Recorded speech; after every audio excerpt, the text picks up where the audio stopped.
নমস্কার বন্ধুরা, সকলকে আমার চ্যানেলে স্বাগত। আজকে বকেয়া ডিএ মামলার হিয়ারিং আছে এবং এই হিয়ারিংয়ের ঠিক আগেই সুপ্রিম কোর্ট থেকে এই হিয়ারিং সংক্রান্ত অত্যন্ত গুরুত্বপূর্ণ এবং চাঞ্চল্যকর খবর সামনে এসেছে। কী সেই খবরে কী বলা হয়েছে আজকের ভিডিওতে বিস্তারিত আলোচনা করব। ভিডিওটি অবশ্যই শেষ পর্যন্ত দেখবেন এবং ভালো লেগে থাকলে লাইক এবং তার সাথে শেয়ার করবেন এবং চ্যানেলে প্রথমবার হলে অবশ্যই চ্যানেলটিকে সাবস্ক্রাইব করে নিতে ভুলবেন না।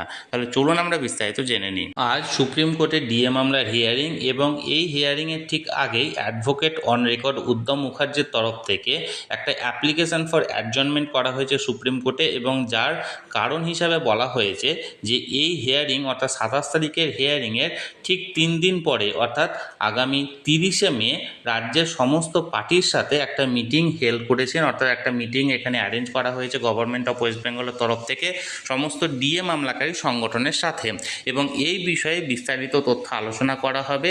যে অর্ডারটি 5ই ফেব্রুয়ারি দেওয়া হয়েছিল সুপ্রিম কোর্টের তরফ থেকে, অর্থাৎ এই অ্যাডজর্নমেন্টের যে মূল কারণ সেটা ছিল 5ই ফেব্রুয়ারি সুপ্রিম কোর্টের তরফ থেকে যে অর্ডারটি পাশ করা হয়েছিল বকেয়া ডিএ এরিয়ার মিটিয়ে দেওয়া সংক্রান্ত এবং এই বকেয়া ডিএ এরিয়ার মিটিং সংক্রান্ত অর্থাৎ মিটিয়ে দেওয়া সংক্রান্ত মাননীয় মুখ্যমন্ত্রী আগামী 30শে মে 2026 একটি মিটিং অ্যারেঞ্জ করতে চলেছেন সমস্ত ডিএ মামলাকারী সংগঠনের প্রতিনিধিদের সঙ্গে এবং এই কারণে অন্যতম মামলাকারী সংগঠন সরকারি কর্মচারী পরিষদের অ্যাডভোকেট অন রেকর্ড মিস্টার উদ্যম মুখার্জির তরফ থেকে এই অ্যাডজর্নমেন্টটা করা হয়েছে এবং এই রিকোয়েস্টটা করা হয়েছে যাতে করে এই মামলাটি 4 সপ্তাহের জন্য পিছিয়ে দেওয়া হয়।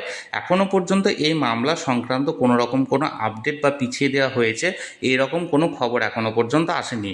আমরা দেখুন সরাসরি সুপ্রিম কোর্টের ওয়েবসাইটে আছি, এখানে দেখুন বলা হয়েছে যে present or last listed on 27/5/2026 অর্থাৎ আজকে এই মামলাটি উঠতে চলেছে মাননীয় দুই বিচারপতি, মাননীয় বিচারপতি সঞ্জয় কারোল মহাশয় এবং মাননীয় বিচারপতি প্রশান্ত কুমার মিস্টার এজলাসে, যা ক্লজ নাম্বার 301 উঠতে চলেছে। এখন দেখার বিষয় এই মামলাটির যে সরকারি কর্মচারী পরিষদ অন্যতম মামলাকারী সংগঠন তার যে অ্যাডভোকেট অন রেকর্ড মিস্টার উদ্যম মুখার্জির তরফ থেকে যে আবেদনটা করা হয়েছে 4 সপ্তাহের জন্য শুনানি পিছিয়ে দেওয়ার, সেই আবেদনটা মঞ্জুর হয় কি হয় না।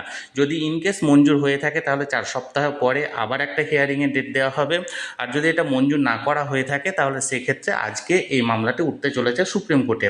আমি সব দিকেই চোখ রেখেছি, যে কোনো আপডেট আসা মাত্র তৎক্ষণাৎ সেটা আপনাদের সঙ্গে শেয়ার করে দেবো। তাই যারা এখনও পর্যন্ত চ্যানেলটির সঙ্গে যুক্ত নেই অবশ্যই চ্যানেলটিকে সাবস্ক্রাইব করে চ্যানেলটির সঙ্গে যুক্ত হয়ে যান। আর এই ভিডিওটি ভালো লেগে থাকলে অবশ্যই একটি লাইক করুন এবং সকলের সঙ্গে শেয়ার করুন, আর সেই সাথে এই চ্যানেলটিকে অবশ্যই সাবস্ক্রাইব করে রাখুন। ধন্যবাদ, দেখা হচ্ছে পরের ভিডিওতে।